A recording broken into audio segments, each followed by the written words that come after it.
Hi everyone, welcome back to my channel. I'm feeling in the mood of creating some stuff today. So yeah, welcome back to a vlog. I haven't done one of these in like probably a year or more. But today is a special day because it's 11/11, which if you know about numerology, that's an angel number, and so there's supposed to be lots of good luck. And I thought of just making today like a whole ritual feel good kind of day, because me and my mom are going to the spa later, and she just gathered a bunch of herbs and trees and stuff to make smudge sticks. So I thought I'd show you guys how we do that and how we're making that. But yeah, just bring you to a day in the life of like good habits and adding more like spirituality into your life when you're feeling like kind of low and depressed and unmotivated. So yeah, let's get into the video. So we're in my kitchen and my mom harvested a bunch of like herbs and stems from trees to make these. So we have rosemary, lavender, eucalyptus, lemon balm, and cedar tree. And so what we're doing with these is we have 5 foot twine. You can talk. And basically we're just going to be bundling them and wrapping them. So yeah, we'll show you how to do that.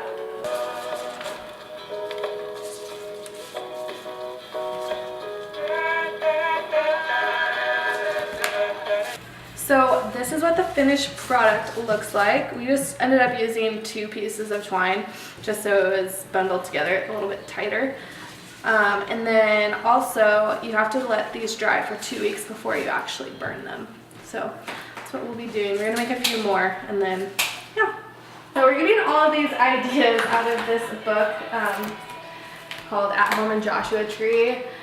By Sarah and Rich Combs. You might have seen their Joshua Tree houses on Instagram, but my mom bought this book, and so we got the idea for the smudge sticks out of here. And then another thing that she found is this moringa leaf powder, which apparently is like has more potassium than a banana, has vitamin B6, vitamin C, iron, protein, and it's also supposed to help with focus, energy, digestion, migraines, and it has anti-aging characteristics. So I'm just going to be making a latte with this using almond milk and then just heating it up and mixing it in with this.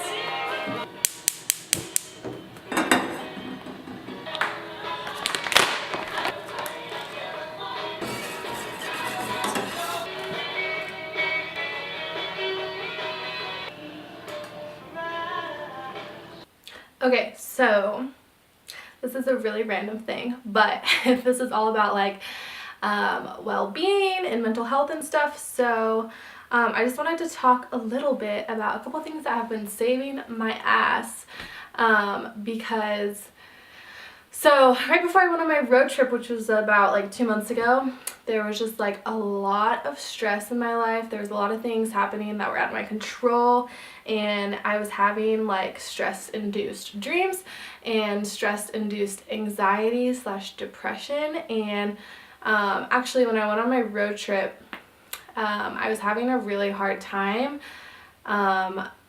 just because everything was changing like in my life, and then going from changing physical locations every day and having to like set up a tent and be in a new place, I was just like struggling with depression. And it was even more apparent because I wanted to be having a good time while I was on my trip. And so I called my doctor probably about halfway through the trip, and I was just asking if she had like any recommendations of like supplements I could take or that sort of a thing. So she introduced me to Rescue Remedy Drops, which is by the brand Bach.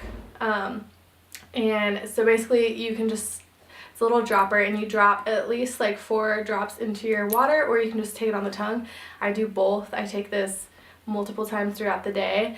And like, I don't know if you've ever heard of anyone else who's used this, but everyone says that this is like a lifesaver, and it really helps you with stress management and anxiety. And then on top of that, I was also taking L-theanine, a non-drowsy kind. So I found both of these at Whole Foods, and you take about 200 milligrams of L-theanine every time you're feeling stressed as well. And you can take that up to 2 or 3 times a day. And these have really just like immensely improved like how I handle stress and anxiety.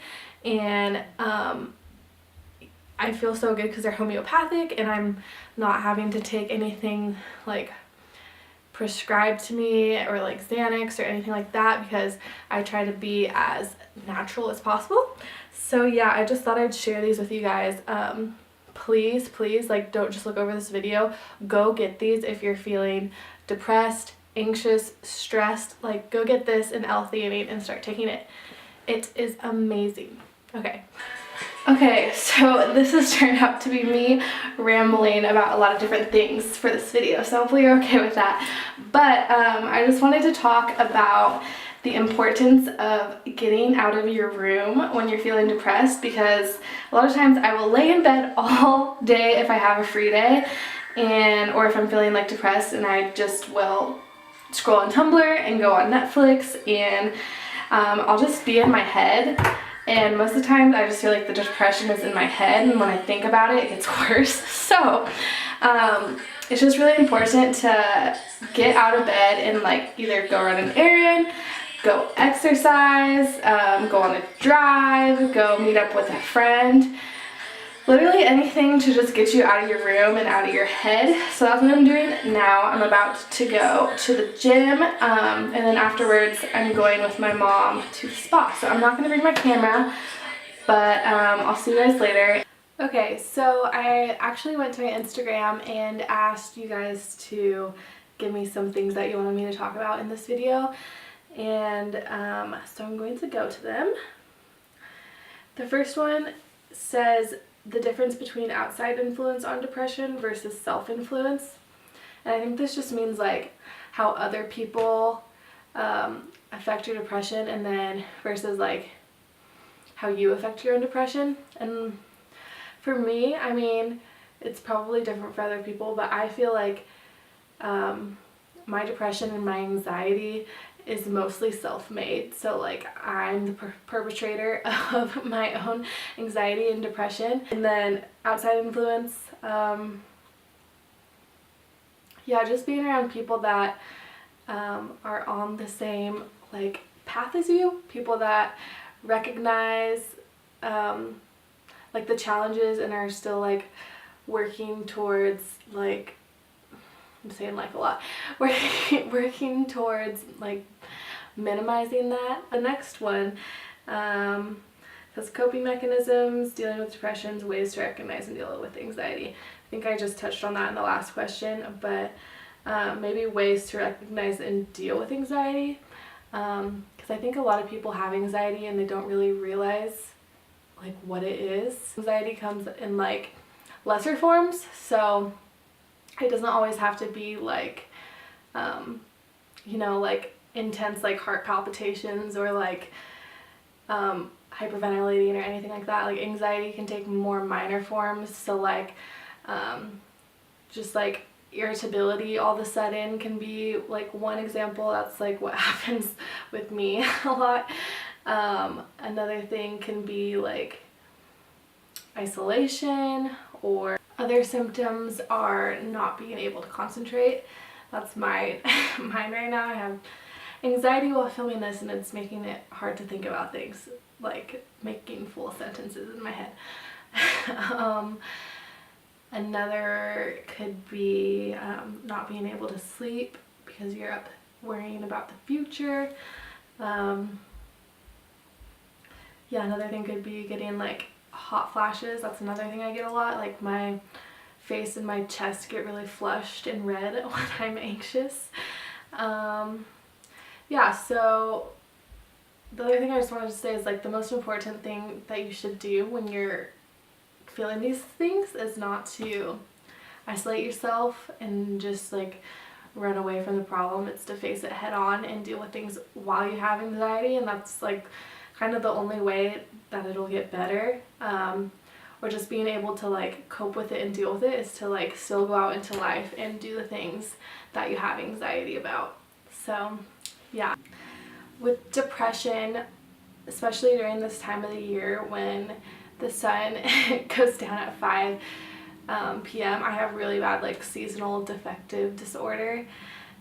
So my best ways of coping with this are wake up earlier because the sun rises at 6:30, and then go to sleep earlier so that you're not awake for like multiple hours while it's dark outside. Also making sure that I walk during the day, like getting outside. It's sunny today, so that would be a good example to go walk outside, just to like give yourself like the little sun that there is. Another thing is taking vitamin D. This has helped me like so much. Like if my vitamin D levels are down, then that like contributes to feeling really depressed. And I've taken like blood tests and have supplemented with like a high dose of vitamin D, and it's made me feel way better. I think that's all the questions. I kind of answered them all in that long spiel. But yeah, if you want to talk more about anxiety and depression, feel free to, you can message me on Instagram or on Tumblr, and I'll leave those links below. Or yeah, just kind of, you can comment down below like what your ways are to help or to cope with anxiety and depression, and maybe other people can read those and find help in them. But yeah, thank you for watching this video. I'll see you guys next week.